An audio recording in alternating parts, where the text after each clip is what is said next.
प्रश्न असा आहे, ईश या संस्थेची सर्व माहिती आणि इत्यादी कुठे मिळेल? तुम्हाला जे फोल्डर दिलं आहे त्याच्यामध्ये एक तांबडा कागद आहे, त्याच्यामध्ये ईशची एक वेबसाईट आहे ish.org, त्याच्यामध्ये ही सगळी माहिती उपलब्ध आहे आणि ती पुरेशी आहे मला वाटतं. त्या तांबड्या कागदावरती मागं त्याचा वेबसाईट ॲड्रेस आहे. नाहीतर त्रिवेंद्रमला तिथे त्याचे फोन नंबर्स वगैरे आहेत. त्रिचूरला आहे, त्या तांबड्याचे मोठं कागद आहे, त्याच्या मागे ईशचा सगळा पत्ता आहे.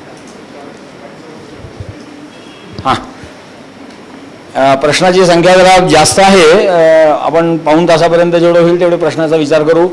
मी असं आशा करतो की बहुतेक प्रश्न रिपीट असतील असं आपण समजू, आणि नसले तरी हरकत नाही. मी या प्रश्नांची उत्तरं तयार करून ठेवतो. आपण काही वेबसाईट्सवरती ते लॉन्च करू किंवा पुढच्या कार्यक्रमात करू. आणि एक सूचना द्यायची, आम्ही विसरलो, प्रश्नाच्या खाली जर आपलं नाव लिहिलं असतं तर मी पोस्टाने तुमच्याकडे त्या प्रश्नाचं उत्तर पाठवू शकलो असतो. तेव्हा आणखीनही काही हरकत नाही, नाव लिहिला, कारण निनावी प्रश्नाचं सामान्यतः उत्तर द्यायची आमची पद्धती नाही, कारण लोक निनावी म्हणल्यावर काही आचरटासारखं विचारतात. मी नाव कोणाचं घोषित करतच नाही कधी, परंतु नाव असलं तरी मला तो माणूस नंतर सुद्धा संपर्कात ठेवता येऊ शकतो. पण मी आता हे कागद पाहतोय, कोणी आपण काही लोकांनी नावं लिहिली आहेत, तर जसं होईल तसं बघू. किंवा आपण पुन्हा एक, मी तुम्हाला प्रश्न उत्तरांचं एक पुस्तक आज भेट म्हणून दिलं आहे, तसं पुढचं काही पुस्तक कंपोज करता येईल. एक प्रश्न असा आहे, पाश्चात्यांचे जे प्रत्येक संशोधनाचा कॉपीराईट दिला त्याचा मूळ भारतीय असून म्हणजेच हा अन्याय कसा टाळायचा? कॉपीराईट प्रत्येक संशोधनाला लावणे गरजेचे आहे का? मुळात हे कॉपीराईट हे प्रकरण आहे ना, हे भारतीय नाही आहे. कॉपीराईट हा जो प्रकार आहे हा शुद्ध स्वार्थाच्यावरती अवलंबून आहे. मी माझी बुद्धी चालवली, इथे एक अहंकार आहे, ही माझी बुद्धी आहे, आणि म्हणून त्याची जी एक व्हॅल्यू आहे ती मला एनकॅश करण्याकरता कॉपीराईट आहे. आणि जसं चोर लोक जास्त कायद्याच्या गोष्टी करतात तसं हे आहे. ह्यांचं कोणतंही संशोधन ज्या लोकांचं नाही ते कॉपीराईटचा जास्त आग्रह धरतात. आणि आपली परंपरा अशी आहे, आनो भद्राहा कर्तवो यंतु विश्वताहा सर्वेत्र सुखिनः सन्तु. विज्ञान दर्शनचं पुस्तक तुमच्याकडे असेल तर त्याला मला अनेक लोकांनी वेड्यात काढलं, तुम्ही सर्व हक्क स्वाधीन हिंदू जनांच्या का केलेत?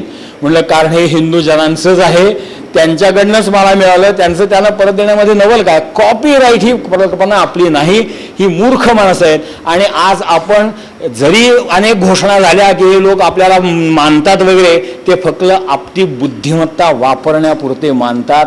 अन्यथा आपल्याला प्रत्येक गोष्टीत पाश्चिमात्यांकरता काही ना काहीतरी कॉम्प्रोमाइज करावंच लागतं.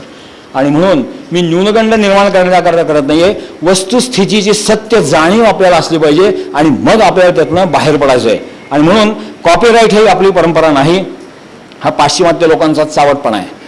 तेव्हा कॉपीराईट हे खरं नाही. प्राचीन भारतीय विज्ञान परंपरेचा अभ्यास म्हणजे एक सोन्याची खाण आहे. भारतीय विद्या संस्थेने काही एक विषय म्हणून ठेवले तर फार बरोबर होईल, खरं आहे. पण हे माझ्या एकट्याचं काम नाही किंवा कोणाचं एकट्याचं काम नाही. पण असे जर कार्यक्रम झाले आणि समाजामधनं जर आग्रह झाला, आणि तो होणं गरजेचं आहे. आपल्या देशामध्ये जर आपल्या ज्ञानपरंपरांचं शिक्षण मिळणार नाही तर कुठे मिळेल? आणि म्हणून आपण जर असा, आणि आजच्या भाषेत कळणारी एकच भाषा आहे, दबाव तंत्राचा वापर. मी कोणाला एक्साईट करू इच्छित नाही, तरी पण आज दुसरा पर्याय नाही आहे. कारण ज्यांच्या हातामध्ये हे सगळे निर्णय घेण्याचं सामर्थ्य आहे त्यांना यातनं कितपत कळतं मला व्यक्तिशः शंका आहे. तेव्हा जे आपले कायदे बनवतात, जे आपलं सिलॅबस बनवतात, त्यांना बहुतेकांना कोणाला ह्याचं अज्ञान फार आहे. कारण माझे स्नेही काही सिव्हिल इंजिनियर्स आहेत, म्हणून त्या शाखेचं मी उदाहरण देतो. आपल्या देशा इतकं चांगलं सिव्हिल कन्स्ट्रक्शन वर्षानुवर्ष, सहस्राधिक वर्ष सुस्थितीत राहिलेलं असून सुद्धा आपल्या स्थापत्य अभियांत्रिकी या सिलॅबसमध्ये कुठेही जागा नाही. आपण सगळ्या ग्रीक, रोमन आणि परदेशी लोकांची स्थापत्यकला शिकतो, जिचा इतिहासही आपल्याला माहीत नाही. आणि जे आपल्या समोर उदाहरणं आहेत ते आपल्याला शिकवलं जात नाही, हे आपलं दुर्दैव आहे. आणि म्हणून आपणच त्याबद्दल काहीतरी एकत्रित प्रयत्नाने करू शकू. प्राचीन भारतीय विज्ञान परंपरा जाणून घेण्यापेक्षा भारतीय परंपरा मागील विज्ञान जाणून घेणे. मी अडाणी माणूस आहे, शब्दाचे फार खेळ मला समजत नाहीत, तेव्हा हा शब्दच्छल आहे. हां हां सांगा. हां हा शब्दच्छल नाही आहे. मुळात मला म्हणायचं की भारतीय विज्ञान परंपराचे जे दाखले तुम्ही दिले, मेटलर्जी, खगोलशास्त्र, वैद्यकशास्त्र याचा सामान्य माणसाशी तसा फारसा संबंध येत नाही. हे थोडंसं इंटेलेक्च्युअल लेवलवर आहे. पण जे आपल्या रोजच्या सामान्य परंपरा आहे, आता जसं मला लहानपणी शिकवल्या माझी आई सांगायची की बाबा झाडाखाली झोपू नकोस किंवा झाडाखाली रात्री जाऊ नये. तर हे मी मग विचारलं होतं आईला की का जाऊ नये. आई म्हणायची नाही नाही पाप लागतं. तर याच्याऐवजी मी जेव्हा जे शाळेत शिकलो तेव्हा मला कळलं की बाबा त्याच्या रात्री झाडं कार्बन डायऑक्साईड सोडतात म्हणून त्याच्या खाली झोपू नये. तेव्हा आपल्याला ज्या परंपरा आपल्याला पाळायच्या आहे, सामान्य माणसं ज्या परंपरा रोजच्या आपल्या व्यवहारात पाळतात, साधं उदाहरण गृहिणींसाठी आहे की त्या आपण एखादी भाजी फोडणी देतो तेव्हा त्याला मोहरीची फोडणी, मोहरी टाकतो त्या तेलात. का टाकायची मोहरी? त्या तेलाचं टेम्परेचर ज्या टेम्परेचरला मोहरी तडतडते त्या टेम्परेचरला भाजीची चव सर्वोत्कृष्ट येते. हे तत्व, हे विज्ञान त्या परंपरेमागचं जोपर्यंत गृहिणीला समजणार नाही तोपर्यंत ती गृहिणी ती परंपरा मनापासून पालन करण्याचा प्रश्न येणार नाही. तेव्हा हे मेटलॉजी आणि आपलं वैद्यकशास्त्र किंवा हे किती संपन्न होतं याही पेक्षा आपण ज्या परंपरा, आपण देवळात जाताना घंटा का वाजवायची नेमकी? मेकॅनिकली आपण जातो, घंटाला वाजवतो, पण त्याच्या मागचं विज्ञान काय, शास्त्र काय, हे जोपर्यंत आजच्या पिढीला समजणार नाही तोपर्यंत ते ब्लाइंडली ते फॉलो करणार नाही. आपण येताना सगळ्यांना इथं टिळा लावला, याच्या मागचं नेमकं विज्ञान काय? मला हे म्हणायचं की या परंपरा मागचं विज्ञान हे जर सामान्य माणसापर्यंत पोहोचलं तर ते जास्त उपयोगाचं राहील त्या परंपरा पाळण्यासाठी. प्रत्येक गोष्ट ही विज्ञानाच्या अधिष्ठानावर तपासण्याची ही एक वैज्ञानिक अंधश्रद्धा आहे. प्रत्येक गोष्टीचं विज्ञानाकडे उत्तर नाही. आपण जे विज्ञानाच्या या प्राचीन मेटलर्जी, खगोलशास्त्र इत्यादी जे उदाहरण दिलं, हा फक्त एक बुद्धिमंतांच्या भाबड्या विचारांना देण्यात येणारा एक शॉक आहे की आमच्याकडे काही चांगलं नाहीच, आम्ही एक पराभूत आणि एक दास मनोवृत्तीचे आहोत. आपण जसं आता मगाशी ऐकलं वळिंबे सरांच्याकडनं की जे भारतीय माणूस बुद्धिमान आणि असं काही असू शकत नाही, ही जी मानसिकता विशेषतः फक्त भारतीयांची आहे, तिला धक्का देण्याकरता हे काम आहे. अन्यथा प्रत्येक गोष्टी मागचं विज्ञान हे सांगत बसायला आपल्याला किती तास बोलावं आणि ऐकावं लागेल तेवढी क्षमता आपली कोणाचीही नाही. आणि विज्ञानातली ही प्रत्येक गोष्ट आपण थोडीच पारखून घेतो. आपण तिथेही अंधश्रद्धेच आहोत. फक्त प्रश्न असा आहे, ज्यावेळेस श्रद्धा आईन्स्टाईन न्यूटनवर ठेवली जाते तिला श्रद्धा म्हणत नाहीत. ज्ञानेश्वर तुकारामांवर विश्वास ठेवला की ती अंधश्रद्धा होते. दोघंही सारखेच आहेत. इलेक्ट्रॉनिक शिकणारा एक मित्र माझा होता, चर्चा निघाली, तो असा मला वेड्यात काढला, हे ज्ञानेश्वर म्हणजे 700 वर्षापूर्वी काय येण्यासारखं त्यांचं ऐकताय. ठीक आहे, कारण मी काही ते माहेश्वरांनी पाहिलं नाही. म्हटलं बाबा, जो इलेक्ट्रॉनबद्दल तू एवढा बोलतोयस, ॲटम स्ट्रक्चर तू सांगतोस, ज्या गुरुकडनं तू ऐकलंस त्यांनी तरी त्याच्या या डोळ्याने ॲटम पाहिला नाही. त्याचं एक कॅल्क्युलस मॅथमॅटिक्सचं एक सिद्धता आहे की जी सिद्धता मला खात्री आहे या हॉलमधल्या 10 तरी माणसांना सांगता येईल की नाही शंका आहे. इतकं ते कॉम्प्लिकेटेड आहे. तू ते गृहीत धरतोस. नाही नाही ठीक आहे, त्यांनी ते टेस्ट केलंय. मग त्यांनी ते टेस्ट केलं आणि ज्ञानेश्वर महाराज काय भाकर सांगणारे होते? आपली ही आपल्यावर श्रद्धा नाहीये. आणि म्हणून त्याच्याकरता ही उल्लेख फक्त एवढ्या करता करे. मी तुम्हाला एवढंच एक सांगितलं होतं की हे ॲक्सिडेंट्स नाही आहेत, याच्या मागे एक तपश्चर्या आणि ज्ञान परंपरा आहे. अशा प्रत्येक गोष्टीत आपण विज्ञानाशी जोडावं हाही एक वैज्ञानिक अंधश्रद्ध भाव आहे. कारण विज्ञानाची मर्यादा फक्त भौतिक शास्त्रापुरती आहे. आपण सिद्धांत मांडलाय, अविद्यया मृत्यून तीर्थवा विद्यया मृतमश्नुते. कपाळावर टिळा लावायचं कोणतंही त्वचेचं कारण नाही. घंटेचा जो नाद आहे आणि तो सुद्धा, आणि आता हे सर कोणी माझं परिचय आहे ते म्हणले ते सत्य गोष्ट आहे, आपण इतक्या बिंडोकपणे घंटा वाजवतो की अनेक वेळा मंदिरामध्ये असं दिसतं कुठे एक सुंदर प्रवचन चाललेलं असतं, एखादं भजन चाललेलं असतं, एखादा तरा येतो, आपल्या या आवाजाने आपण कोणाला विक्षेप करतो याचं त्याला भान नाही, धाडकन घंटा वाजवणार आणि निघून जाणार. त्याला कोणती देवता प्रसन्न होणार आहे?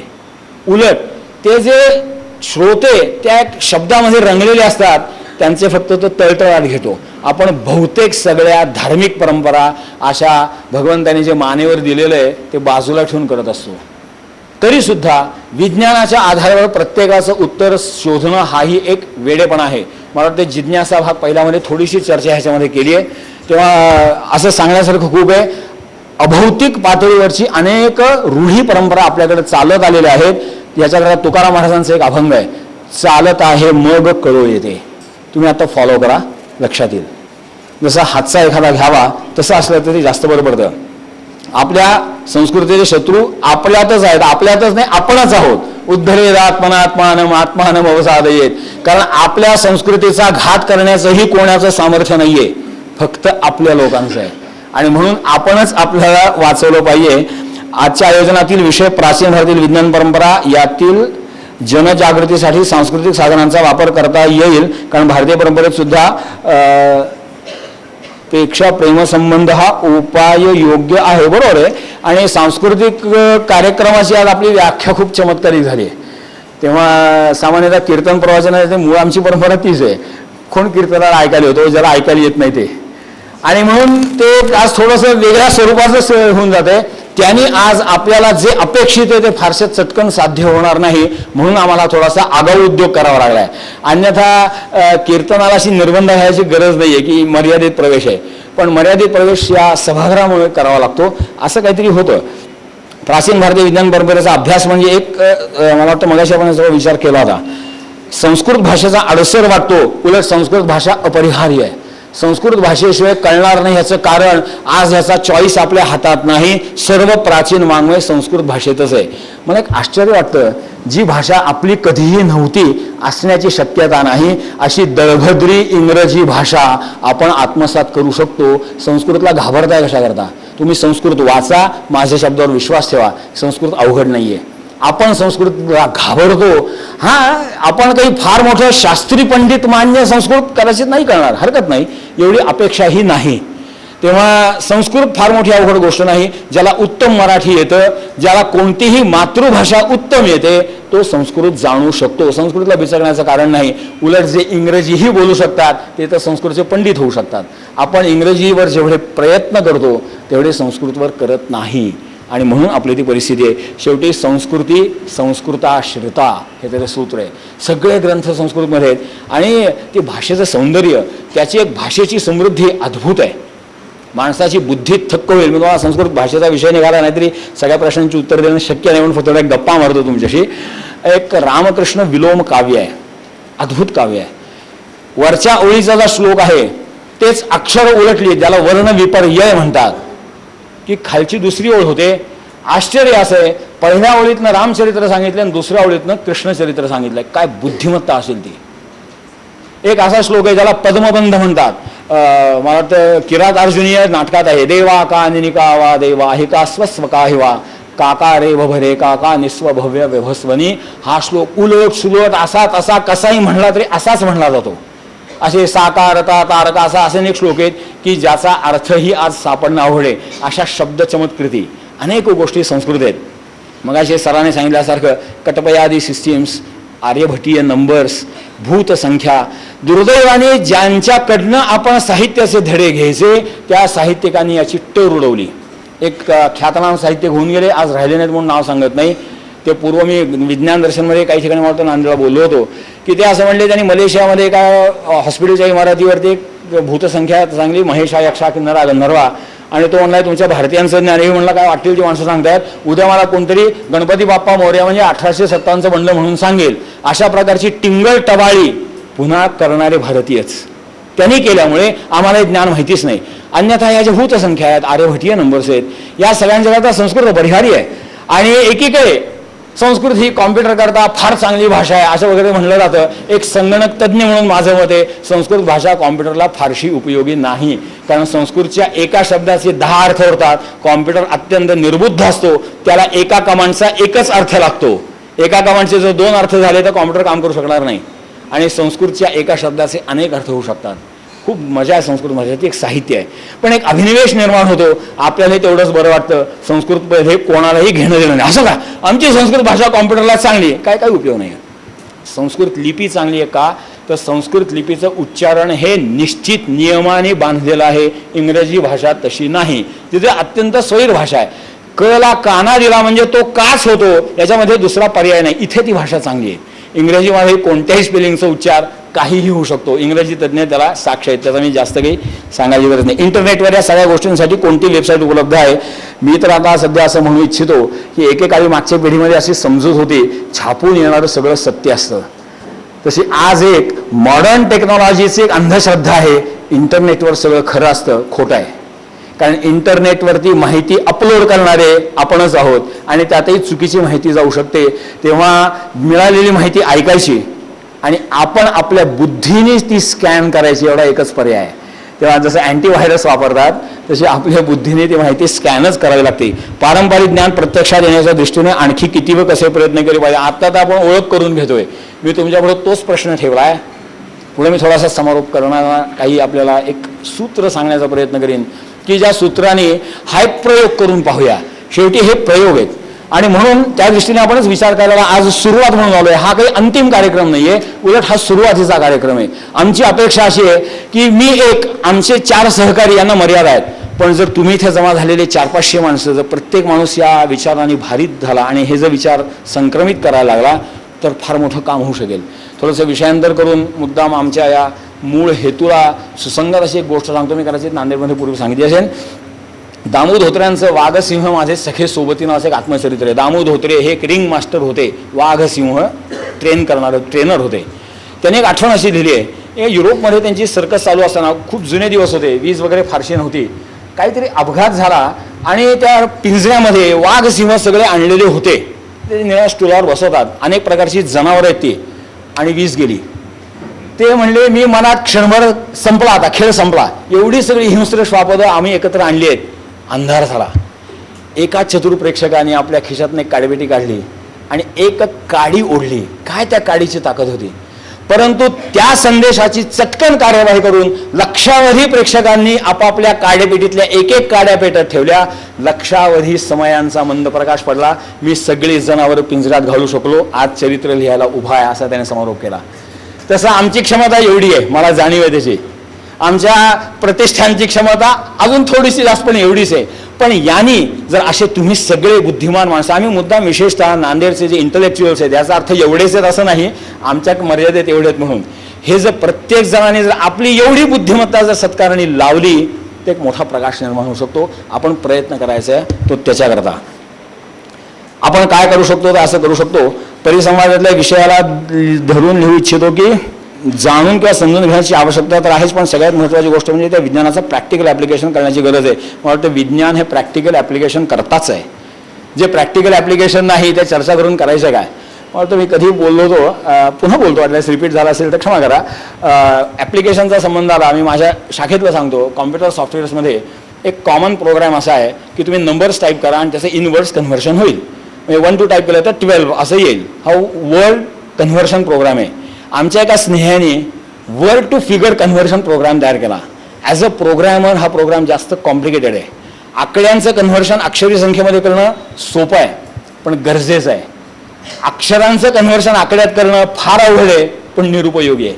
त्याने एवढा सगळा खटाटोप केला. कारण मला सांगा, ₹12,585 एवढं टाईप करायचं आणि मग ते आकडे उमटायचे, उपयोग काय. आणि म्हणून विज्ञानाचा उपयोग होत असेल तरच ते विज्ञान आहे, नाही तर बाजूला ठेवून द्या, काही उपयोग नाही त्याचा. वायफळ चर्चा करणं हे विज्ञानात बसतच नाही, अध्यात्मात तर नाहीच नाही. पण आज दुर्दैवाची गोष्ट आहे, आपण त्याच गोष्टी जास्त करतोय. जे विविध वैज्ञानिक शोध विदेशी शास्त्रज्ञांनी लावलेत असे जग मानते, पण ते भारतात लावलेत. मग त्यांची माहिती असून ते विदेशी शास्त्रज्ञांच्या नावानेच का प्रसिद्ध आहेत, हे फक्त आपल्या लोकांचं दुर्दैव आहे. बाहेर असं काही नाही आहे. कारण तो मार्कोनीचा शोध पुन्हा केसी बोसांच्या नावाने लागला आणि ते विज्ञान जगाने मान्य केलं. आज भारतीय ज्ञान परंपरा बाहेरची लोक जितक्या चांगल्या पद्धतीने ॲक्सेप्ट करतात. आता आपण परिसंवादामध्ये ऐकलं की नाही की बाहेरचे विद्यापीठाचे मान्यवर प्राध्यापक हे मान्य करतात, यस हे इंडियामध्ये होतं, आणि इंडियन माणूस म्हणतो हे शक्य नाही, हो आमच्याकडे हे शक्य नाही. अशा प्रकारची आम्ही एक गुलामीतली मानसिकता असल्यामुळे ते होऊ शकत नाही. महाभारतात पितामह भीष्म शरपंजरी पडले असताना अर्जुनाला पाणी मागतात, त्यावेळी अर्जुन भूजल वाहनाच्या शाने पुरवतो असा उल्लेख आहे. त्यावेळी भूजलाचा शोध इतका प्रगत झाला होता असं म्हणावे वाटते का. असे उल्लेख ते इतके प्रचंड आहेत की आज अनेक वेळा अशक्यपणा गोष्टीतल्या ह्या घटना वाटतात. आज तुम्हाला एकच सांगतो, मी भागवताच्या सुद्धा बोललो असेल की सप्तद्वीप वसुंधरा मानतात. आपण त्यातल्या एका द्वीपावरती म्हणजे पृथ्वीवरती राहतोय. अजून 6 द्वीपांमध्ये माणसं आपली जाये करत होती पूर्वी, असे उल्लेख आहेत. आपल्याला त्या द्वीप कुठल्या दिशेला माहीत नाही. त्याचं कारण आपण त्या दृष्टीने प्राचीन ग्रंथ पाहतच नाही. मोठं दुर्दैव असं आहे, ज्यांना तंत्रज्ञानाची बुद्धिमत्ता आहे हे पुराण ग्रंथांकडे पाहत नाहीत. ज्यांना पुराण ग्रंथांबद्दल प्रेम आहे त्यांना तंत्रज्ञानातलं काहीही कळत नाही. हे यांच्या ठिकाणी बरे, ते त्यांच्या ठिकाणी बरे, आणि म्हणून हा प्रॉब्लेम निर्माण होतो. आपल्याला बंद करायचं तर तेच. जास्तीत जास्त लोकांच्या मध्ये संस्कृतीचा आदर करणे म्हणजे भारतीय वेशभूषा करणे, भारतीय अन्न मुख्यतः शाकाहारी अन्न होय असं काही कोणी समजत नाही. अर्थात तेही म्हणतात, पण मला असं वाटतं की संस्कृती तुमच्या विचारातून आणि वागण्यातून दिसते. आपण नंतर ह्याचा विचार करणारच आहोत. त्यामुळे मी त्याचं उत्तर तिथे तुम्हाला दृकश्राव्य माध्यमातूनच देतो आणि महात्म्याचं उत्तर देतो, म्हणजे काही आवश्यकता नाही त्याची. परिसंवाद मत मांडता येईल का हा जरा पत्ता चुकला बहुतेक, म्हणजे इथे येऊन का उपयोग परिसंवाद होऊन गेला त्याचा. प्राचीन भारत वैज्ञानिकदृष्ट्या एकदा समर्थ सशक्त होता हे आजच्या समोरच्या कार्यक्रमात माहिती मिळाली. मात्र अगदी प्राचीन काळापासून विज्ञानाची माहिती व ज्ञान असतानाही भारतीय वैज्ञानिकाचा प्रसार का नाही झाला. एक त्यातल्या त्यात उत्तर असं येतं की महाभारतीय युद्ध जे झालं, आता जे आपण या परिसंवादामध्ये वाचलं, इसवी सन पूर्व 3000 हा कालावधी जो आहे, जो आता मोहनजोदडो हडप्पा वगैरे मानला जातो, हा महाभारताचा काळ आहे. इसवी सन पूर्व 3000 म्हणजे आजच्यापासून 5000 हा कलीच्या आरंभाचा काळ, महाभारतीय युद्धाचा काळ. ज्यावेळी हिरोशिमा नागासाकीवरती अटोबॉम्ब पडले त्यावेळे त्याची जी हानी झाली, साधारणतः एक 10-15 लाख माणसं प्रत्येक ठिकाणी मारली गेली आणि खूप दुर्गामी परिणाम त्याचे झाले. या सगळ्या शास्त्रज्ञांना एक प्रकारचा शॉक आला, मानसिक धक्का बसला की केवढी हानी झाली. या पार्श्वभूमीवर विचार करा, 18 अक्षौहिणी सैन्यातली 18 माणसं सुद्धा जिवंत राहिली नाहीत. एक अक्षौहिणी म्हणजे सामान्यतः 4.25 लाख लोकांची होते, गुणिले 18 जवळजवळ 70 लाख योद्धे महाभारतीय युद्धावर मारले गेले. तिथल्या ऋषींना जो शॉक आला आणि म्हणून त्यांनी हे सगळं ज्ञान उपयोगाचं नाही. कारण ज्या मानसिकतेमध्ये हे पेलायला पाहिजे ते पेललं जात नव्हतं आणि म्हणून तिथून ही ऱ्हासाला सुरुवात झाली. माणसं बिचकायला लागली आणि पुढे पुन्हा जी कॉपीराईटची मानसिकता आहे ती परवापर्यंत आली. मी मगाशी जो तुम्हाला उल्लेख केला हे वैद्यकशास्त्र होतं. आमच्या नात्यात एक सद्ग्रस्त असे होते, ते मधुमेहावरती फार चांगलं औषध द्यायचे. 102 वर्षाचे होऊन गेले ते, एक पिढी आणखीन पूर्व. त्यांनी ती टेक्नॉलॉजी त्यांच्या पोटच्या मुलालाही सांगितली नाही. आता काय सांगायचं, हे दुर्दैव आहे. आणि म्हणून मी विनंती केली की ज्या कोणाकडे असं ज्ञान असेल हे कॉपीराईट बाजूला ठेवा, ॲटलिस्ट कुठेतरी हार्ड कॉपीवरती ठेवा आणि त्याच्यातच समाधान माना, कुठेतरी ते कॅरी फॉरवर्ड होईल. पूर्वी असं होत होतं. पूर्वी हे कॉपीराईट कशाला, आपल्या इथे शिक्षणाला फी घेत नव्हते, कल्पना आहे. आज हे आपल्याला स्वप्नवत वाटेल की जिथं आपण कॅपिटेशन फीचे आकडे काही आकड्यांवरती बोलतो. फी नव्हती, शिकायची इच्छा आहे त्यांनी यावं, शिकावं, क्षमता असेल तर दक्षिणा द्या, नसेल तर द्या सोडून, आशीर्वाद तुम्हाला आहे. ही आमची पद्धती होती आणि या पद्धतीचं शिक्षण हे विश्ववंद्य आणि मान्य होतं. आज आपण या पाश्चिमात्याच्या नादाला लागलो आणि भीषण शिक्षण पद्धती गोलांडली. आपल्या कोणालाही चॉईस नाही आहे. भले आपण घोषणा करू आम्ही स्वतंत्र भारताचे नागरिक आहोत, ज्यांनी ज्या शाखेमध्ये ॲडमिशन घेतली आहे त्या मिळाला विद्यार्थ्याला हळूच मनात विचारा, त्याला खरंच ती शाखा आवडली. अगतिक आहे. पर्सेंटेज वळील देऊ शकणारी फी आणि परिस्थिती याच्या रेट्याने जे मिळालं ते स्वीकारलंय, बस. त्याला चॉईस नव्हता. पूर्वी असं नाहीये. तुमची परिस्थिती कोणती असो, तुम्ही राजाचा मुलगा आहे का रंगाचा मुलगा आहे विचारतच नव्हते. तुम्ही फी किती देता विचारतच नव्हते. तू शिक, मोठा हो, शहाणा हो. अनेक मी कथा अशा सांगतो की बा तू आज शिकलायस, घरी परत जा, उद्योग व्यवसाय कर, श्रीमंत हो, माझी फी नंतर आणून दे, जा. काय दृष्टी होती. आणि म्हणून ती जी आचार्य माणसं होती ज्यांना गुरुजन असं म्हणायचे, आणि ही वंदनीय त्या पार्श्वभूमीवरती शिक्षण हे असंच होतं आपलं, ज्याला ज्या शिक्षण क्षेत्रात गती आहे आणि ज्याची गती ज्या शिक्षण क्षेत्रात चुणूक दिसते. आपल्या इथे फार सूक्ष्म निरीक्षण करण्याची पद्धती होती आणि मग ते ब्रांचिंग व्हायचं. अशी खूप पद्धती आहेत आणि त्याच्यामुळे हे पुन्हा होऊ शकतं नाही असं नाही. आज काही ठिकाणी हे प्रयोग सुरू झाले की पुन्हा गुरुकुल पद्धती आणू. काय झालं, जिथे शिक्षणात बहुतेक शिक्षण क्षेत्रातले संबंधित आहेत, आज हे प्राध्यापकांना पचणार नाही ना. कारण ते बस कुछ रोटी कुछ लंगोटी अशा अर्थाने राहायचे. आज प्राध्यापकही संप करतात आणि त्यांचे पगार काही कमी नाही आहेत तसे, तरी पण संप करतात. कारण ते दुसऱ्या कुठल्या तरी उद्योगपतीशी कम्पेअर करतात. उद्योगपतीला कोणी सन्मानाने नमस्कार करत नाही ते लक्षात घेत नाहीत. एवढा नमस्कार खरं म्हणजे पुरेसा आहे, बस आदर आहे. आणि हा आदर जात नाही. माणूस किती मोठा झाला तरी त्याला ज्याने संस्कार केले तो शिक्षक त्याच्या जीवनात राहतोच. हीच फार मोठी उपलब्धी आहे. ज्यावेळी कृष्ण परमात्मा ज्याचं सामर्थ्य कर्तुम अन्यथा कर्तुम होतं, सांदीपनींच्या समोर उभं राहिले. सांदीपनींनी किती पैसे मागितले, कितीही देणं शक्य होतं. सांदीपनी म्हणले, कृष्णा आम्ही तुझा गुरु आहे, याच्यापेक्षा जास्त मला काय मिळेल. जिथपर्यंत कृष्णाचं चरित्र राहील तिथपर्यंत कृष्णाचा गुरु म्हणून सांदीपनीचं नाव राहील. याच्यापेक्षा कोणती रक्कम जास्त मिळू देऊ शकते. हा विचार आपल्याकडे होता, असे आपले आचार्य होते आणि म्हणून ती ज्ञान परंपरा चालली. आज आपण ते ध्वस्त करून होतो. आंबेडकरांची घटना काढून तिथे थोडाफार बदल करून मनुस्मृती ठेवावी, असे करण्याने भारताची आर्थिक सांस्कृतिक राजबरी सुधारेल असे मला वाटते. पण आपणास याबद्दल काय वाटते? ही कोणाची एकाची वगैरे असं काही नाहीये. उलट जे स्मृती ग्रंथ किंवा आपण घटना काही म्हणू, ही देशकाल परिस्थितीप्रमाणेच असते हे मनूंनी सुद्धा सांगितले. दुर्दैवाची गोष्ट काय, मनुस्मृतीची ओळखच नाहीये. मनुस्मृतीबद्दल कोणतरी काहीतरी सांगतं आणि माणसं गैरसमज करून घेतात. म्हणून स्वच्छ शब्दात सांगितलंय की युगरहासानुरूप देशकाल परिस्थिती बदलते. आम्ही जे सांगतोय ते प्रिन्सिपल लक्षात ठेवा, प्रॅक्टिकल ॲप्लिकेशन तुमचं तुम्ही ठरवा. फक्त हे जे ठरवणारे लोक आहेत ते अर्थकामविषयी अनासक्त असावेत. ह्याचा थोडक्यात अर्थ, ज्याला व्हेस्टेड इंटरेस्ट आहे त्यांनी कायदे बनवू नका.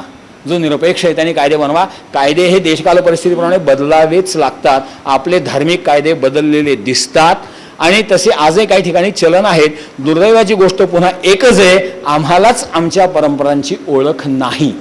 एवढंच आहे, बाकी काही नाही. त्यामुळे यांची स्मृती, त्यांची घटना हे मुळात काही नाही आहे. या सगळ्याची जी निर्मिती ज्या राष्ट्राच्या धारणेकरता आहे ते महत्त्वाचं आहे. आणि त्याच्याकरता आवश्यक असेल तर कायदे बदलावेत, आवश्यक पण नुसते माझ्या स्वार्थाकरता कायदे बदलावेत हे खरं नाही आहे. राष्ट्र कल्याणाकरता आवश्यक असेल, समाज धारणेकरता आवश्यक असेल तर कायदे बदलायला मनूंनीच सांगितलंय मुद्दाम. फक्त तपस्वी महात्म्यांनी सांगावं. मला सांगा, आंबेडकरांचा काही अधिकार होता म्हणून घटना समितीत गेले, उद्या मी जर म्हटलो मला घटना समितीत न्या, अरे तुझं लायकी आहे का? त्याची ती लायकी असली पाहिजे. मग ही लायकी काय तीही डिफाईन केलेली आहे की हे कायदे कोणी बदलावेत, घटना कोणी करावी, ज्यांनी त्याच्या राष्ट्राचा विचार केलाय, जो याला स्वतःचा वैयक्तिक स्वार्थ नाही त्यांनी करावी. अशी जरी माणसं पुढे निर्माण झाली आणि व्हावीत आणि त्याने हे कायदे पुन्हा निर्माण करावेत, अडचण काही नाही त्याच्यात. मुद्दा आहे राष्ट्र धारणा होणं गरजेचं आहे. कायदे हे राष्ट्राकरता आहेत, राष्ट्र कायद्याकरता नाही आहे. त्यामुळे राष्ट्र चालेल तर घटना ठीक आहे आणि म्हणून आपल्याला ते करायला पाहिजे. आज भारतातून अनेक सुशिक्षित तरुण ज्यांच्या बुद्धिमत्तेकडे विश्व गुडघे टेकेल असे तरुण भारत सोडून जात आहेत. हे योग्य की अयोग्य हे सगळं जरा आपण साहित्यिक मनोरंजन करतो. हे जे तरुण तिकडे जात आहेत त्यांच्यासमोर कोणीही गुडघे टेकत नाही, त्यांच्यासमोर पैसे टाकतायत आणि आपली माणसं गुडघे टेकतायत. असं जर नसतं, हा एक आशावाद आहे आणि वस्तुस्थिती आहे की सगळ्या भारतीयांनी जर जगभर मी परत भारतात जाईन म्हटलं तर जगात हाहाकार उडणार आहे, हे नक्की. पण कोणीही भारतीय हे करू शकणार नाही. उलट आमची मानसिकता अशी आहे, तो परत येतोय का, मला 80% द्या, मी जातो, ही आमची मानसिकता आहे. राष्ट्रनिष्ठा कोणाकडे उरलीच नाहीये आणि म्हणून आपल्या बुद्धिमत्तेवर ते पैसे मिळवून राहिले. अन्यथा अमेरिका, अगदी आता मगाशी आपण ऐकलं, अमेरिकेमध्ये इतकं सगळं आहे, अमेरिकेने आपल्या देशात व्हिसा देण्याकरता नाटकं चालू करू शकली नसती. काय तिथले भारतीय करतायत? व्हिसा देत नाहीत आपल्याला, अपमान करतात. तुम्ही कधी गेलात का व्हिसा लाईनमध्ये?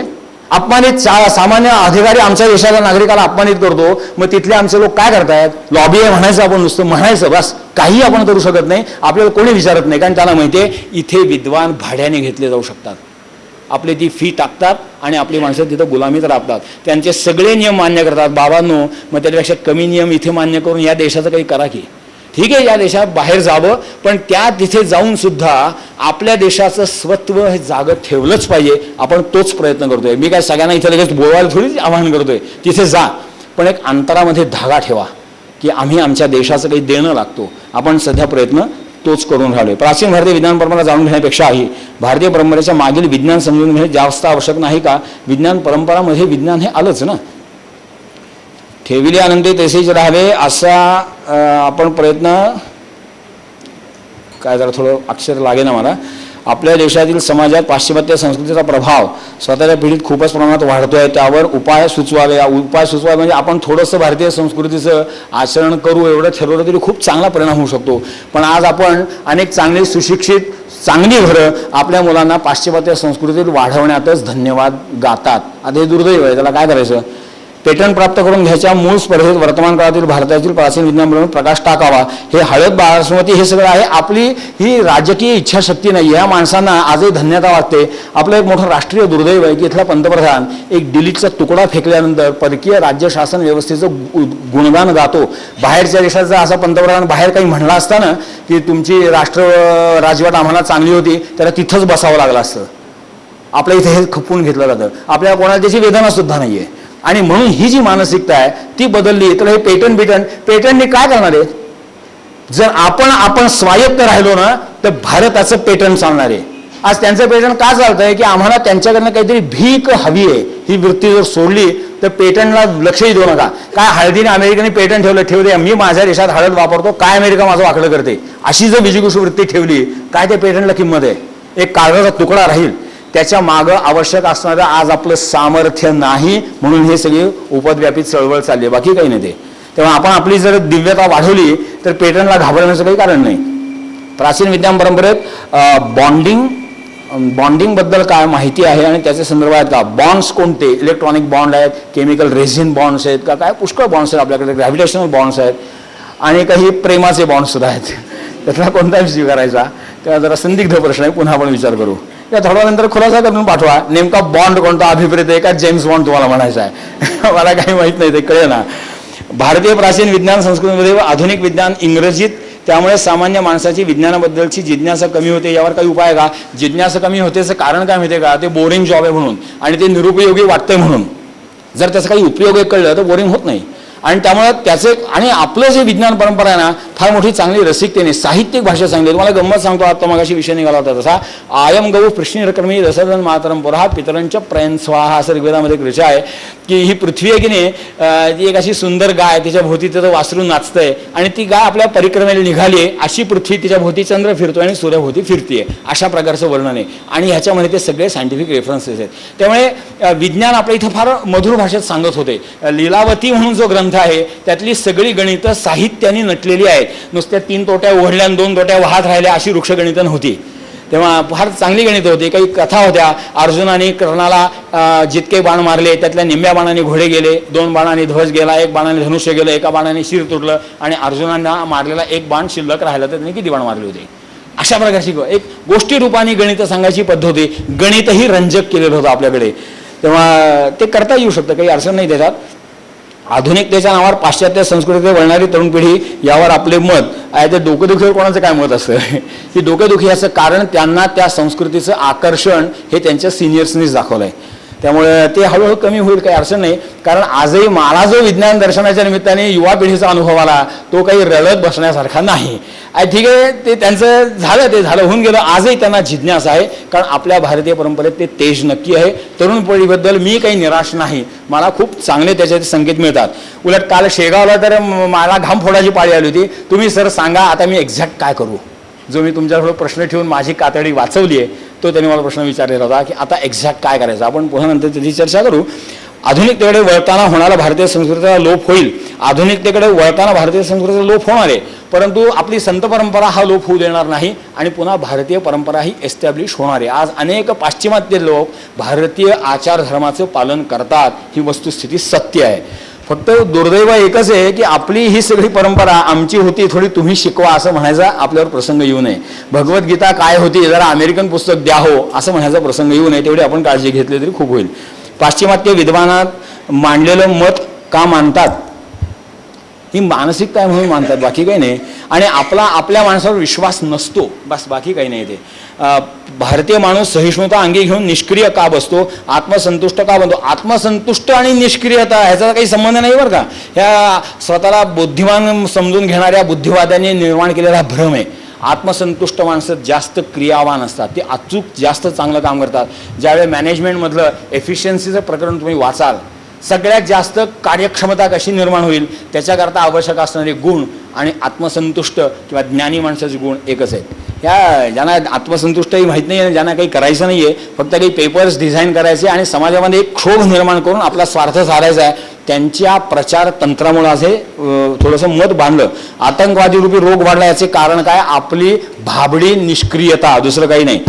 आपल्या परिस्थितीला राजा कारण आहे की समय कारण आहे? आपण लोकशाहीत आपण स्वतःला राजे मानतो आणि समय हा कधीही कारण नसतो. समय हा साक्षी आहे.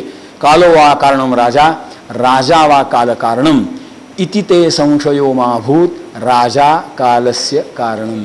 राजा हा परिस्थिती घडवत असतो, कारण त्याच्या हातात ती सत्ता आहे. आपण औटघटकेच का होईना राजे आहोत, पण आपण असे राजे आहोत की जो एक थोडासा एक संधीचा भाग आहे आपल्याला, की जर आपण मतदान असं म्हणतो, आपले अनेक विशेषतः सुशिक्षित माणसं, असं इथं कोणी म्हणू शकेल का आजपर्यंत झालेली प्रत्येक इलेक्शनला मी व्होट दिलंय, अशी किती माणसं आहेत? द्यायचं होतं पण ओळीने 3 दिवस सुट्टी मिळाली, म्हटलं एन्जॉय करून येऊ, ही माणसं आहेत. मग यांना काय अधिकार आहे? आपले हे राजे असेल, मग आपल्या डोक्यावरती जर असे जे गणंग बसले तर दोष कोणाला द्यायचा? आपण जागरूक नागरिक नाही हे म्हणून असं होऊ शकतं. येत्या 1-2 दशकासाठी डिग्री पोस्ट डिग्री कोर्सेस हा महत्त्व कमी होऊन सामूहिक व समविचारी गणांनी एकत्र येऊन भारतीय संस्कृती जगातील सर्वश्रेष्ठ बनवणे आवश्यक आहे. त्याबद्दल महत्त्वाचे गरजे आहे. पण तुम्हाला आज डिग्रीला किंमत आहे असं वाटतंय का? हां, आता हे शिक्षण संस्था चालक काय म्हणतात सोडून द्या. डिग्रीच्या कागदाच्या सर्टिफिकेटला काहीही किंमत नाही आहे. आज किंमत आहे ती प्रॅक्टिकल नॉलेजला किंमत आहे. आणि आज अगतिकपणे आपण ती भेंडोळी गातो. सरकार जोपर्यंत त्या भेंडोळ्याला किंमत देऊन नोकऱ्या मिळतात म्हणून ते बरं चाललंय, अन्यथा डिग्रीला कोणी विचारत नाही. तेव्हा अर्थात मी डिग्रीची अवहेलना करत नाही आहे. डिग्री करता जे करावं लागतं ते तकलादोय म्हणून करावं लागतं. काही मार्क्स मिळाले की डिग्री मिळाली. डिग्री मिळाल्याचा ज्ञानाचा काही संबंध आहे? मी 2 फक्त उदाहरणं आणि अनुभव सांगतो. जे मास्टर ग्रॅज्युएशन केलं इंग्रजीमध्ये असे अनेक माणसं इंग्रजी ॲप्लिकेशन फॉर्म देऊ शकत नाहीत. ज्यांनी संस्कृतमध्ये मास्टर ग्रॅज्युएशन केलं त्यांना 5 श्लोक विचारले तर 4 अर्थ चुकीचे सांगतात. काय त्यांनी केलं? नथिंग. एक डिग्री पास केली, संपलं. आणि म्हणून याला फारसं काही किंमत नाही आहे. पण आपण आजही म्हणू शकत नाही असं विद्याक्षेत्राचा अपमान करू नये, एक सभ्यता आहे. पण पुनर्विचार हा मात्र करणं गरजेचं आहे. भारतीय कारण म्हणून आपल्या इथे बघा 18 ते 20 वर्षाचा माणूस काहीच करू शकत नाही. विदेशामधल्या 18 ते 20 वर्षाच्या इंजिनियर्सनी बांधलेले पूल आजही कार्यक्षम आहेत. कसे निर्माण होतात? डिग्री कोण विचारतो? जे रिझल्ट ओरिएंटेड जॉब असतात तिथे डिग्रीला किंमत नसते. जे नोकरी ओरिएंटेड जॉब आहेत तिथे डिग्रीला किंमत असते. आणि प्रत्येक जे असे नोकरदार आहेत त्यांना विचारा, जे प्रामाणिक ज्ञानी आहेत त्यांच्या ज्ञानाला किंमत 0 आहे. आणि म्हणून डिग्री वगैरे ह्याच्या सगळ्याची आपण इतकी कुचेष्टा करून ठेवली आहे म्हणून दुर्दैव आहे. अन्यथा पदवी ही फार श्रेष्ठ आहे, आदरणीयच असली पाहिजे. पण आपली पदवी आदरणीय राहील असं आपल्या शिक्षण तज्ज्ञांनी काळजी घेतली पाहिजे. प्राचीन भारतीय विज्ञान परंपराचा अभ्यास करण्यासाठी प्रथमतः प्राचीन ग्रंथांचा अभ्यास करणे आवश्यक आहे. बरोबर आहे. आणि संस्कृत अथवा इतर प्राचीन भाषांबद्दल जागरूकता त्यांच्या अभ्यासाला औदासीने दूर करावे लागेल. या क्षेत्रातील संशोधकांना आर्थिक पाठबळ असणे आवश्यक आहे. ठीक आहे, आर्थिक पाठबळ मिळेल त्यावेळी मिळेल. पण आता आपल्याला जी आर्थिक परिस्थिती उपलब्ध आहे त्यातला थोडा वेळ वापरला तरी हे काम होऊ शकेल. आपण थोडी चर्चा नंतर करणार. आधी रामायण की आधी महाभारत, आणि का आधी रामायण आणि नंतर महाभारत याची कालगणना जी स्वच्छ आहे. रामायण हे त्रेतायुगाच्या जॉईंटमध्ये झालं, महाभारत हे द्वापार कलीच्या जॉईंटमध्ये झालं, आणि म्हणून महाभारतापूर्वी रामायण झालं. तेव्हा याच्यामध्ये संदेहही नाही आहे. मी एका चित्रात पाहिलं होतं की अर्जुनाच्या रथावर झेंड्यात मारुती चित्र होतं. पण ते चित्र खरं कशावरून चित्र काढलं हे कशावरून हे माहिती आहे का तुम्हाला? मारुती आपल्या प्रतीक रूपाने अर्जुनाच्या रथावरती होता. त्याची अनेक शास्त्रीय मीमांसा वगैरे सगळी महाभारतामध्ये स्पष्ट आहे. तेव्हा ही जी चित्र काढलेली आहेत त्याच्यामध्ये तथ्य आहे. ते खरं कशावरून म्हणजे काय ते बघायला मी गेलेलो नव्हतो आणि तुम्हालाही सांगून काही उपयोग नाही आहे. पण जर ग्रंथांवर विश्वास ठेवला तर त्या ग्रंथांवरती त्याची मीमांसा स्पष्ट आहे की अर्जुनाच्या रथावर मारुती का बसला, मारुतीने अर्जुनाच्या रथावर बसून काय केलं, हे सगळं महाभारतामध्ये आहे. फक्त सिरियलमधलं महाभारत पाहू नका, मूळ महाभारत ग्रंथ काढून वाचा. आणि सिरियलवाले काय थोडंसं त्यांनाही काही कमर्शियल फ्रीडम लागतो आणि ते करतात. मी सांगून तरी काय थोडीच ऐकणार आहे ते. पण महाभारत जर जिज्ञासूपणाने वाचायचं असेल तर चांगली पुस्तकं खूप उपलब्ध आहेत, त्याच्यात ही माहिती मिळू शकते. भारतीय परंपरा मानणारे आपण सर्व अजून सुद्धा चातुर्वर्ण व्यवस्था का स्वीकारू शकत नाही? आज मनुस्मृती एक शिविका झाली, आपण केली म्हणून झाली, एवढं काय त्याच्यात आहे? एखाद्या गोष्टीची शिविका होते याला काही अर्थ नसतो. आणि चातुर्वर्ण व्यवस्था स्वीकारू शकत नाही, ठीक आहे, नाही स्वीकारली, पण कुठली तरी व्यवस्था स्वीकारू. आपल्या धर्माचा कोणताही एक असा संकुचित आग्रह नाही. आपण इतके लिबरल आणि फ्री आहोत. आता धर्माचं नाव घेऊन करणारी माणसं काय करतात हा भाग वेगळा, पण धर्म तसा नाही आहे. काय होतं, धर्माच्या नावाने जर कोणी लोकांना फसवत असेल तर हा धर्माचा दोष नाही आहे. आपल्या धर्मा इतका फ्री आणि लिबरल धर्म कोणताही नाही. तुम्ही चातुर्वर्ण स्वीकारायचे का अष्टवर्ण स्वीकारायचे का वर्णरहित राहायचं, नथिंग डुईंग. आपल्या इथे एकेकाळी वर्णच नव्हता, एक हंस वर्ण होता. आजही पुष्कर द्वीपावरती वर्ण नाही. पृथ्वीचा एक भाग आहे तो, एक सप्तमांश पृथ्वीवरती आज वर्ण नाहीत. तेव्हा वर्ण आणि वर्णव्यवस्था, मुळात वर्णव्यवस्थेमध्ये तसं वाईट आहे काही नाही आहे, त्याच्या नावाने जे चालतं त्याच्यात वाईट आहे. पण वर्णामध्ये काही तसं नाही आहे. आपण आज नाहीतरी मला सांगा, ठीक आहे, ब्राह्मण क्षेत्रीय म्हणलं तर माणसाला ऑड वाटतं. इंजिनियर, वकील, डॉक्टर्स वगैरे असं म्हणलं तर काय होईल? हे वर्णच आहेत की त्या गटाची माणसं आहेत. एक वकील म्हणल्यानंतर आपल्याला त्या माणसाची मैत्री कशी उपयोगी पडू शकते याचे आपण आडाखे बांधू शकतो की नाही? अब हा माझा वकील मित्र आहे, काही कायदेशीर अडचण आली तर आपण त्याला विचारू. नाही, तो वकील आहे, त्याला काही कळणार नाही, तो डॉक्टर आहे, पण त्याला विचारू आजारी पडला तर. ही एक वर्णव्यवस्थेची उपलब्धीच आहे. मग आता ह्यानं वर्ण मानायचं का मानायचं नाही आपला प्रश्न आहे तो. कारण शेवटी काही गोष्टी मानायच्या या आपण स्वीकारायच्या असतात. तेव्हा काहीतरी मानणं हे आवश्यक आहे. आणि म्हणून त्याच्यापेक्षा जे हे प्रयोग झाले, वर्णव्यवस्था मुळात समजावून घेतली ना तर लक्षात येईल वर्णव्यवस्थेमध्ये आक्षेपार्ह काही नाही आहे. आता काय असतं, मिसयूज हा होऊ शकतो, पण मिसयूज हे त्या बेसिक रॅकेटचं हे नसतं. जसं एखादा शासकीय अधिकारी भ्रष्ट असतो, तो भ्रष्ट माणूस असतो का शासकीय अधिकारी असतो, तर तो त्या शासन यंत्रणेमध्ये अधिकारी असतो म्हणून भ्रष्टाचार करतो. म्हणून आपण यंत्रणेला भ्रष्ट मानायचं नाही, तो अधिकारी भ्रष्ट आहे. यंत्रणा एक यंत्रणा म्हणून स्वीकारण्यापासून पर्याय नाही. तसं distribution of labour, division of labour ही कन्सेप्ट स्वीकारण्यापासून म्हणजेच वर्णव्यवस्था आहे. त्याला वर्ण म्हणायचं का डिव्हिजन्स म्हणायचा, ग्रुप म्हणायचा, आपला किरकोळ प्रश्न येतो. भारतीय संस्कृती मानणाऱ्या मनुवादी का म्हणणार, कोणी कोणाला काय म्हणावं हा दुर्दैवाची गोष्ट आहे. मुळात मानव हा शब्दच मनुवर आलाय, त्याला आता काय करायचं. तेव्हा हे काय फारसं फरक पडत नाही. अजूनही सावरकरांची जाती व्यवस्थेबद्दलचा विचार काल होत नाही. काय खरं म्हणजे सावरकरांचा जाती व्यवस्थेचा विचार हा सावरकरांचा आहे का सावरकरांच्या नावाने मांडला जातो. कारण त्यांचा विचार त्यांनी मांडलेला आणि आज आमची समजू त्याच्यात नेमकं अंतर काय आहे माहीत नाही. कारण असा मोघम विचारून काही उपयोग नाही. तर एक जाती व्यवस्था याची त्याची असं म्हणण्यापेक्षा आज आपल्याला काय करणं गरजेचं आहे हा विचार केला तरी चालणार आहे. आपण बुद्धिमान आहोत सगळे. तेव्हा ठीक आहे, आपण मागचं सगळं विसरू. पुन्हा एस्टॅब्लिश करण्याकरता काय करावं लागेल, विचारमंथन केलं पाहिजे की नाही, का फक्त मागचे क्षोभ काहीतरी कॅरी फॉरवर्ड करायचे, काय नेमकं काय करायला पाहिजे. तर आपल्याला रिबिल्ड करणं आवश्यक आहे.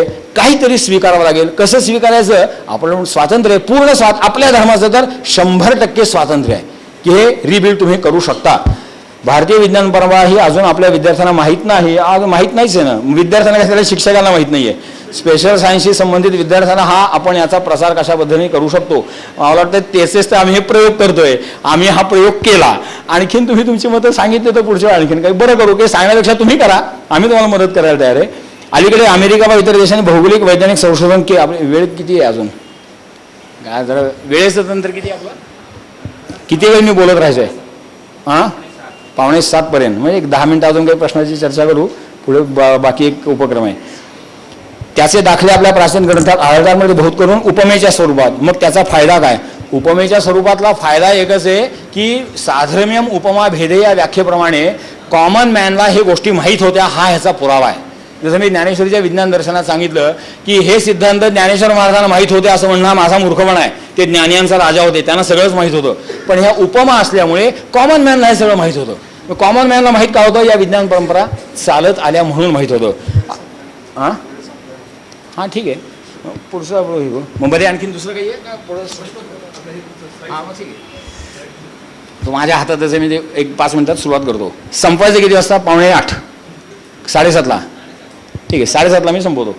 भारतीय परंपरेत जर विज्ञान असेल म्हणजे प्रत्येक गोष्टीमध्ये जर वैज्ञानिक सिद्धांत असेल तर मंत्रशास्त्राचे प्रयोजन काय, जे विज्ञानच असतं तर अविद्यया मृत्यून तीर्थवा विद्यया मृतमश्नुते सांगायची गरज नव्हती. विज्ञान पुरेसं होतं. उलट विज्ञान पुरेसं नाही आहे. विज्ञान हे आहे भौतिक प्रगती करता अतिशय गरजेचं आहे. आणि ही जी भौतिक प्रगती होते तिला सांभाळण्याकरता अध्यात्म गरजेचं आहे. मी मगाशी जे उदाहरण दिलं ते थोडं पुन्हा स्पष्ट करतो. गाडी पळण्याकरताच असते, तिला ॲक्सिलेटर चांगलाच लागतो, इंजिन हेल्दीच लागतं, तरीसुद्धा तिला चांगलं स्टिअरिंग आणि ब्रेक लागतो. हे जे गव्हर्निंग आहे ते गव्हर्निंग करण्याचं काम अध्यात्म करतं. मी एक ते प्रश्नामध्ये एक चर्चा अशी केली होती की ब्लेड आहे ते उत्तम प्रकारचं धारदार असणं हे काम विज्ञानाचं आहे. आणि हे धारदार ब्लेड डॉक्टरच्या हातात राहील, खिसे कापूच्या हातात जाणार नाही, ही काळजी अध्यात्म घेतं. आणि म्हणून विज्ञान आणि अध्यात्म हे सुसंगतच लागतं. अविद्यया मृत्यून तीर्थवा विद्यया मृतमश्नुते. पृथ्वी आकाशात समावू शकते पण आकाशात पृथ्वीत समावू शकत नाहीत. लोकमान्य टिळक आख्यान ही जी अशी मतं असतात ना, संदर्भ रहित घ्यायची नसतात. ज्यावेळी एखादा सिद्धांत सांगायचा असतो त्यावेळी उपमा सांगितली जाते. उपमा सर्वार्थाने घेतली जात नाही. कारण पृथ्वीमध्ये आकाशतत्व नाही पण पृथ्वीमध्येही आकाशतत्व आहे. अशा दोन्ही उलटसुलट गोष्टी सांगितल्या जातात. कोणत्या रेफरन्सनी ते आहे त्याच्यावरती थोडंसं हे समजून घ्यावं लागतं.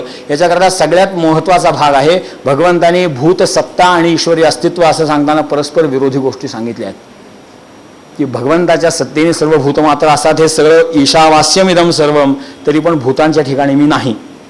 हेच वैशिष्ट्य समजावून घे म्हणले. आणि त्यामुळे अशी वाक्य नुसती निराधार उद्धृत करून उपयोग होत नाही. ससंदर्भ अनुबंध चतुष्टय सहित विचार केला तर ते बरं पडतं. मी सूक्ष्मजीवशास्त्राचा पदवीधारक आहे व पदव्युत्तर शिक्षण घेत आहे, तर मला त्या संदर्भात काही ग्रंथसंग्रह मिळू शकतील का? सूक्ष्मजीवशास्त्र म्हणजे मला वाटतं मायक्रोबायोलॉजी असंच काहीतरी असेल, कारण आपलं मराठी आणि इंग्रजी इतकं छान आहे की मराठी शब्दच आपल्याला कळत नाहीत. तर मायक्रो ऑर्गॅनिझम करता वैशेषिक दर्शनामध्ये काही संदर्भ आहेत आणि सुश्रुतामध्ये चरक संहितेमध्ये आणि वाग्भटामध्ये याचे सगळे संदर्भ आहेत. त्याचा विचार आपल्याला इथं करणं गरजेचं आहे.